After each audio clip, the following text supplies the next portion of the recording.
Gente, vamos à palavra. Não, mas então. Mas aí é fácil, né? Quando você vai ler, né? Jonas capítulo 1, presta atenção, põe lá, filho, por favor.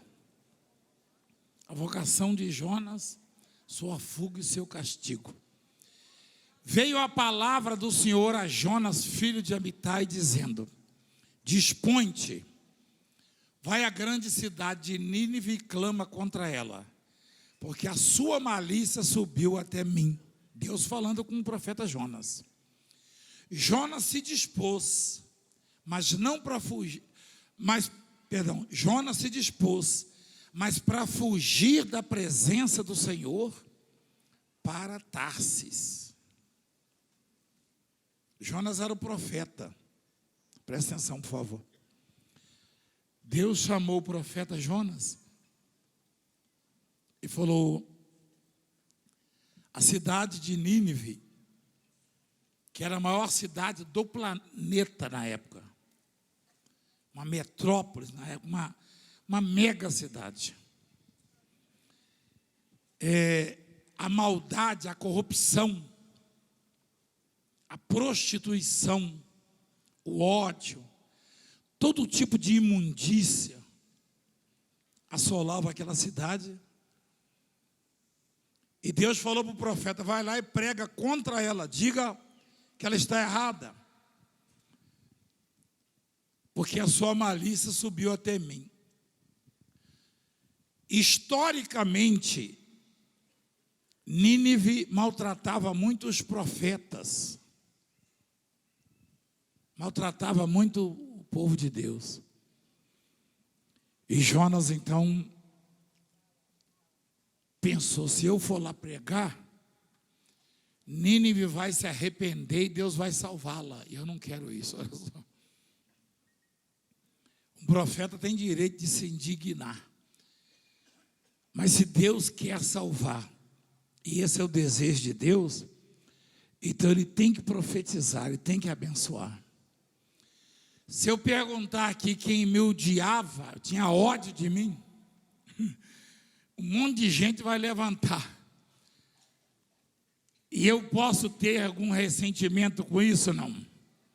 Porque a pessoa se arrependeu, se voltou para Deus, então ela é amada por mim igual todos os outros que sempre me amaram. Porque ela se arrependeu. Só que o Jonas não queria que Nínive se arrependesse. Ele queria ver aquela cidade castigada. E Deus falou: vai lá e prega. E ele se dispôs, mas não para ir pregar, mas para fugir de quê? Da presença do Senhor. Será que alguém já conseguiu fugir da presença do Senhor? Não.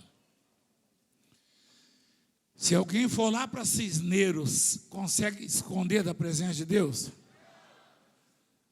Se for lá para a Arábia, consegue fugir da presença de Deus? Não. Aliás, tem muitos países, a exemplo da Venezuela e outros, que não gostam de igrejas. Quem sabia disso aí? Quem sabia que se eu for pregar lá na Arábia, eu sou preso? Quem sabia disso? Quem sabia que se eu for pregar na Coreia do Norte, eu serei morto? Senta aí, a mensagem sai daqui do altar. Fica quietinho aí, por favor. Fica quietinha. A mensagem sai daqui, fica quietinho aí. Fica quietinho, escuta a mensagem daqui do altar. Senão vira bagunça. Profeta ali, eu tô lá. Daqui a pouco, Deus falou, não, falou foi comigo. Aí pronto. Shhh, quietinhos. É daqui que sai a mensagem. Amém? Senão vira bagunça, né? Uma vez eu fui orar no monte, aí encontrei uns irmãozinhos meus, de outras denominações. Eu não sabia quem escutar. Um levantou: eis que Deus me manda falar. O outro falou comigo também. O outro falou...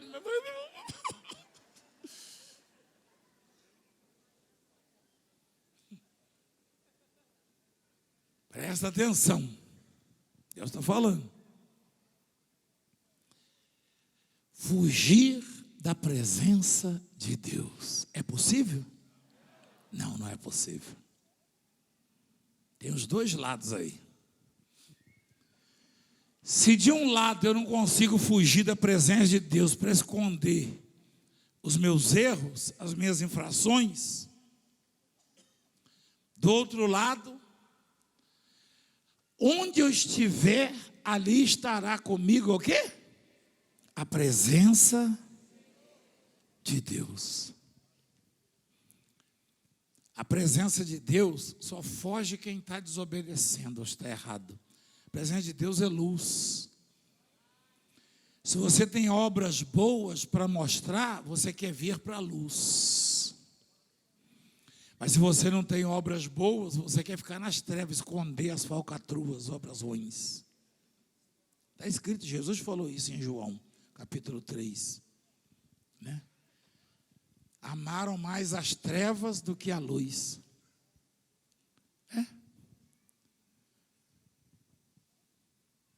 Eles amaram mais as trevas do que a luz, porque as suas obras eram o quê? Eram más. Você sabia que esse povo aí fora nem tem ideia, eles nem param na frente da televisão, também não conseguem. Eles não têm ideia do que acontece aqui. Nem ideia.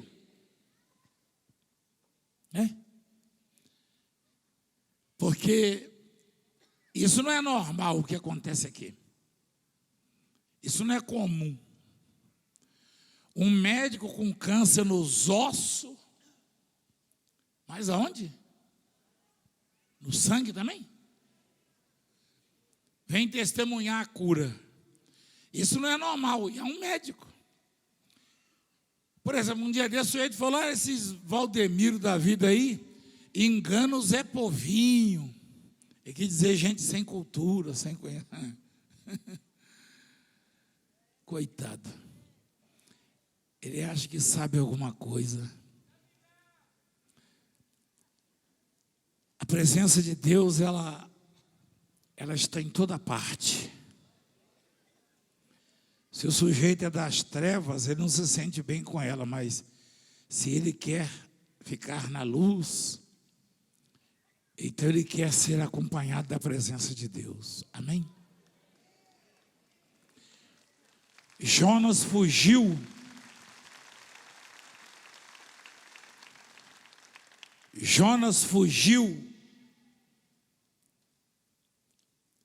achando que poderia ocultar-se. E tendo descido a Jope, achou um navio que ia para Tarsis. Pagou, pois, a sua passagem, comprou uma passagem para o navio e embarcou nele para ir com eles para Tarsis, para longe da presença do Senhor. Olha, um leigo, uma pessoa comum, a gente até aceita que tenha um pensamento desses, mas um profeta tem que estar muito desvirtuado, perturbado, né?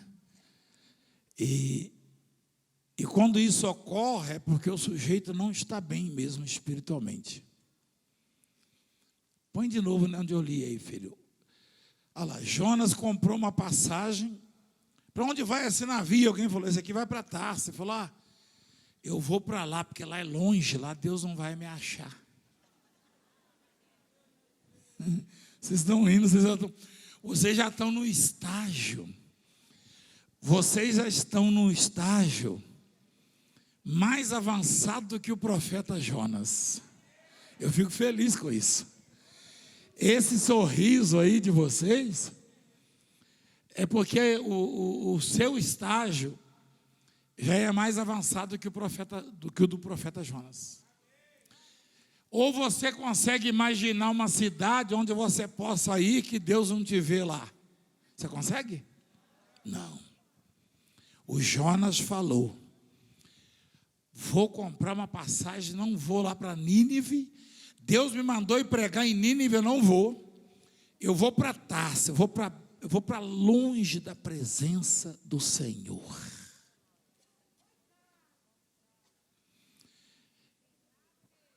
Segunda Crônicas, capítulo 16, versículo 9, diz que os olhos de Deus passam por toda a terra.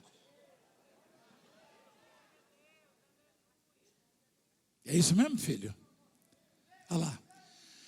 Porque quanto ao Senhor, seus olhos passam por toda, para mostrar-se forte para com aqueles cujo coração é totalmente dele. Deus está olhando toda a terra agora. Toda a terra. Deus está vendo tudo que se passa na terra. Presta atenção. Mas o Jonas falou, vou comprar passagem. E adivinha onde ele foi ficar dentro do navio? O homem estava querendo se esconder mesmo. Olha lá. Mas o Senhor lançou sobre o mar um forte vento. E fez-se no mar uma grande tempestade. E o navio estava a ponto de se despedaçar. Então os marinheiros, cheios de medo, clamavam cada um ao seu Deus. E lançaram ao mar a carga que estava no navio, jogar tudo fora, para aliviarem do peso dela. Jonas, porém, havia descido ao porão e se deitado e dormia profundamente. Ele foi parar onde no navio? Lá no porão. Eu quero ver Deus me achar aqui. Quero ver Deus me ver aqui. Está doido ou não está o sujeito? Está maluco ou não está? Está maluco. Está maluco. Eu ouvi uma frase essa semana, eu fiquei chocado. Está lá, aliás. Foi escrito pelos jornais, está gravado também. Ao perguntar sobre o sucesso no primeiro turno das eleições, o sujeito falou, nem Deus tira de mim esse governo. Quem viu isso aí? Quem viu isso? Eu fiquei chocado. Eu me lembrei do outro, nem Deus afunda esse navio. Quem lembra disso aí? O que aconteceu com o navio? E aqui no Brasil já tivemos exemplo também. O sujeito disse, nem Deus tira de mim, das diretas já. E ele nem assumiu. Tem que ser muito ignorante ou muito incrédulo, sei lá, para ficar desafiando o Senhor dos Exércitos. Jonas foi lá para o porão do navio.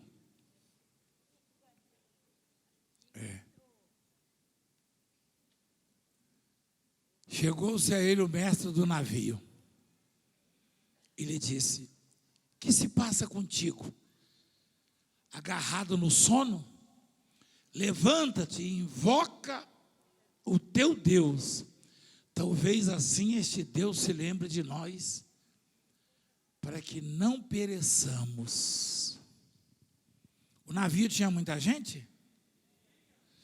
Quem percebeu que eu li um versículo ali que diz que o mestre do navio falou, cada um clama ao seu Deus. Tinha muitos de diferentes religiões e cada um clamou ao seu Deus para parar a tempestade. Olha lá. Clamava cada um ao seu Deus. E a tempestade continuava. E o navio continuava sendo açoitado. O mundo está cheio dos deuses inventados pelos homens, e cada um está clamando o seu Deus, e as pessoas não param de ser açoitadas pelas tempestades, pelos ventos fortes. E naquele navio, embora desobediente, embora errando, havia um homem que cria e conhecia, como ele mesmo vai dizer lá na frente, aquilo foi um deslize da parte dele, deu um branco na mente dele e falou, vou fugir da presença do Senhor. Todos nós estamos sujeitos a isso. Talvez você mesmo aqui na igreja pense que possa fugir da presença do Senhor. Então, mesmo estando errado, mesmo estando errado, eu ensinei isso para vocês, a diferença entre o justo e o perverso, o povo de Deus e o povo incrédulo, o cristão, o crente e o não crente. O crente erra, o crente peca, sim ou não? Eu expliquei a diferença entre o porco e a águia. Se um porco se deita na lama e se rola na lama, você olha para ele e diz, isso aí é o quê? Se você dá banho nele e põe perfume, você olha para ele e diz o quê? Aí continua porco? Isso, credo, é verdade. E uma águia, mesmo que caia na lama, não vira porco, continua sendo uma águia. Assim é o crente, é o povo de Deus. Assim é aquele que acredita que há um só Deus. Jonas, naquele momento, era uma águia lambuzada de lama, mas continuava a águia, porque ele ainda acreditava que só há um Deus. E como a tempestade não parava, e um clamou um Deus, outro clamou outro Deus, o outro clamou o outro, e a tempestade, o navio, quebra, não quebra, Jonas lá roncando. O mestre falou, você está doido, é? O que você está fazendo, rapaz? Clama ao seu Deus. Talvez assim esse Deus se lembre de nós, para que não pereçamos. Há muitos deuses, mas só um pode se lembrar de você. Os outros não existem, na verdade, só na imaginação das pessoas. São obras das mãos dos homens, são inventados, fabricados. E eles lançaram sorte, né? Para ver quem era o culpado daquilo ali, ó. Vamos lançar sorte, para que saibamos por causa de quem nos sobreveio este mal. Tinha um monte de gente ignorante ali, e pagã, mas o culpado da desgraça era o Jonas. Por causa de quê? Por causa de quê, igreja? Desobediência. Existem as bênçãos decorrentes da fé e as bênçãos decorrentes da obediência. Quem sabia disso? Há bênçãos que decorrem da fé e há bênçãos que decorrem da obediência.